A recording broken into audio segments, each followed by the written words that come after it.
বরানগর কেন্দ্রের উপনির্বাচনের বিজেপি প্রার্থী সজল ঘোষ এবং বাম প্রার্থী তন্ময় ভট্টাচার্য বৃহস্পতিবার ব্যারাকপুর প্রশাসনিক ভবনে মনোনয়নপত্র জমা দিলেন।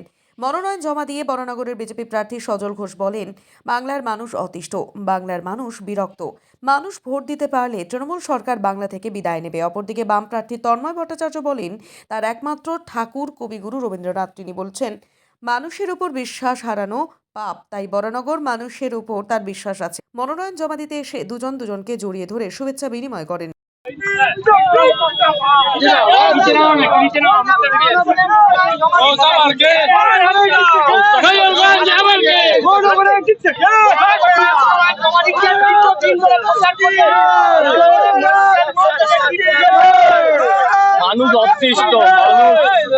মানুষ অতিষ্ঠ, মানুষ বিরক্ত, মানুষ চায় এই সরকার কবে যাবে।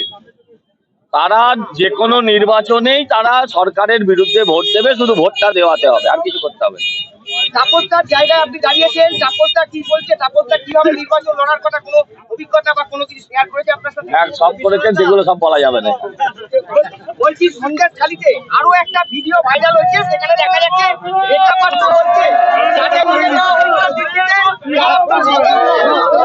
সব এআই, এগুলো সব চক্রান্ত চলছে, চক্রান্ত করে মানুষকে ভুল বোঝানোর চেষ্টা হচ্ছে।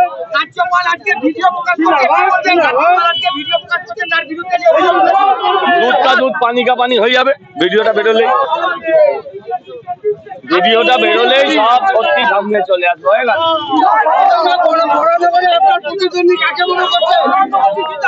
চোরেদের নেত্রীকেই আমি আমার প্রতিদ্বন্দ্বী মনে করি, কোনো অভিনেত্রীকে নয়।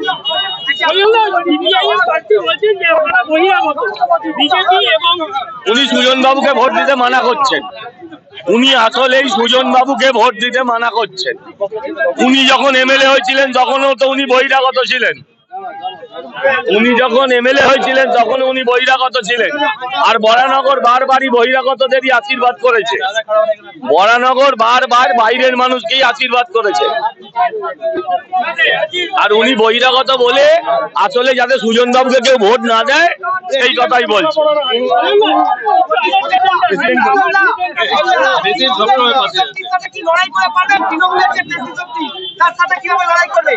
ওদের পেশি শুকিয়ে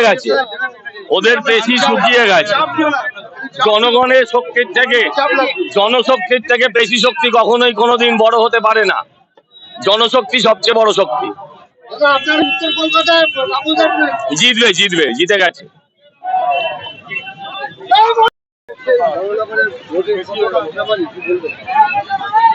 আমরা গতকাল রবি ঠাকুরের জন্মদিন গেছে।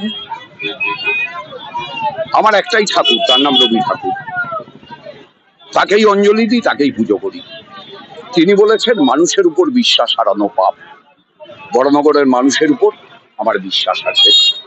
বরানগরে পৌরসভা নিয়ে অনেক দুর্নীতি দেখা গেছে, কতটা প্রভাব পড়বে? 100% প্রভাব পড়বে। 174 জনের চাকরি চুরি হয়েছে, এসবের প্রভাব পড়বে না? এটা কি হতে পারে? দেখুন, আমি জ্যোতিষ নই, জ্যোতিষী বিদ্যা কোনোদিন রপ্ত করিনি। শতাংশের বিচারে আমি কিছু বলবো না। মানুষ বলবেন, মানুষ। আমি বলছি, আপনাদের 1977 সাল ফিরে আসবে। যে 10টা লোকসভা কেন্দ্রে ভোট হয়েছে তার এক্সিট পোল শুনবেন। 5টা বাম কংগ্রেস জোট জিতছে, 3টে বিজেপি এগিয়ে, 2টোই তৃণমূল। যেদিন 1 তারিখে এক্সিট পোল আপনারা দেখাবেন, সেদিন এটাই দেখাবেন।